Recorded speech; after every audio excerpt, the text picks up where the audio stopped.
Hello everyone, स्वागत है आपका हमारे प्यारे से चैनल बहन्स पढ़ाई में। आज हम करेंगे अपना विषय अनुच्छेद लेखन। ठीक है, स्टार्ट करने से पहले अगर आपको कोई भी प्रॉब्लम आए तो आप मुझे इंस्टाग्राम पे फॉलो करके डीएम कर सकते हो, और ये नोट चाहिए तो मैंने टेलीग्राम पे ऑलरेडी अपलोड कर दिया है, वहां से आप फ्री में डाउनलोड कर सकते हो। दोनों इंस्टाग्राम और टेलीग्राम के लिंक आपको डिस्क्रिप्शन बॉक्स में मिल जाएगी। तो अनुच्छेद लेखन आप बचपन से करते आ रहे हो, जिसको आप क्या बोलते हो, पैराग्राफ बोलते हो। क्या बोलते हो? Paragraph writing. और ये 80 से लेकर 100 शब्दों के बीच में लिखा जाता है। ठीक है, इसमें आप क्या करते हो, किसी भी कोई टॉपिक दे दिया जाता है, उसके बारे में अपने विचार प्रेजेंट करते हो, अपनी थॉट्स प्रेजेंट कर सकते हो, अपना भाव फीलिंग प्रेजेंट कर सकते हो वाक्य के रूप में। मतलब वाक्य का बहुत सारा समूह बना के एक अनुच्छेद मिल जाता है। ठीक, एक अनुच्छेद बन जाता है ना।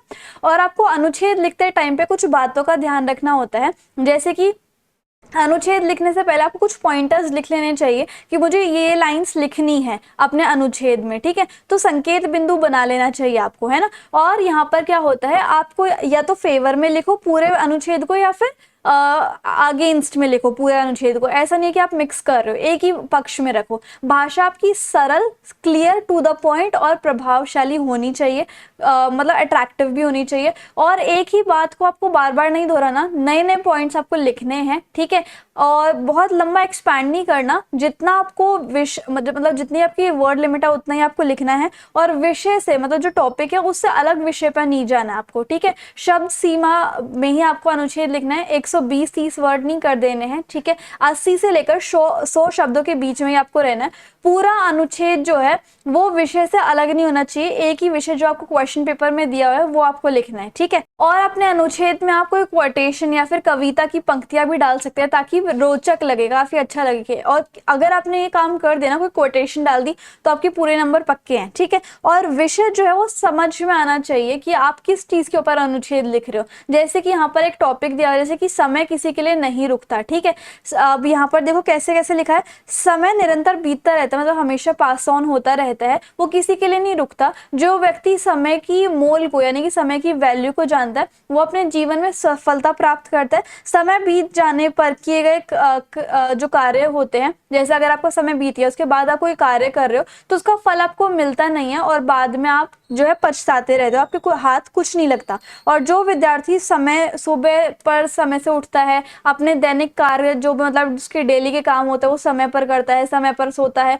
वो आगे चलकर सफल और उन्नत व्यक्ति बन पाता है। और जो व्यक्ति आलस में लगा रहता है, वो समय गवा देता है, उसका भविष्य जो है अंधकार में हो जाता है, मतलब अंधकार में डूब जाता है। ठीक है, और कबीरदास जी ने क्या कहा था, काल करे सो आज कर, आज करे सो अब, पल में पलेरी होएगी, बहुरी करेगा कब। तो इस तरीके से क्वोटेशन भी डाल दी। और यहाँ पर फिर थोड़ा और, समय का एक एक पल बहुत ही ज्यादा इंपॉर्टेंट होता है, बीता हुआ पल कभी वापस लौट के नहीं आता, इसलिए समय का महत्व पहचान कर सभी विद्यार्थियों को नियमित रूप से अध्ययन करना चाहिए, पढ़ाई करनी चाहिए और अपने गोल की तरफ बढ़ना चाहिए। जो समय बीत गया उस पर वर्तमान समय में सोचकर और अधिक समय बर्बाद करके, मतलब पास्ट और फ्यूचर का मत सोचो, अपना प्रेजेंट बहुत अच्छे से यूटिलाइज करो, ताकि आपका फ्यूचर बहुत अच्छा हो जाए, है ना।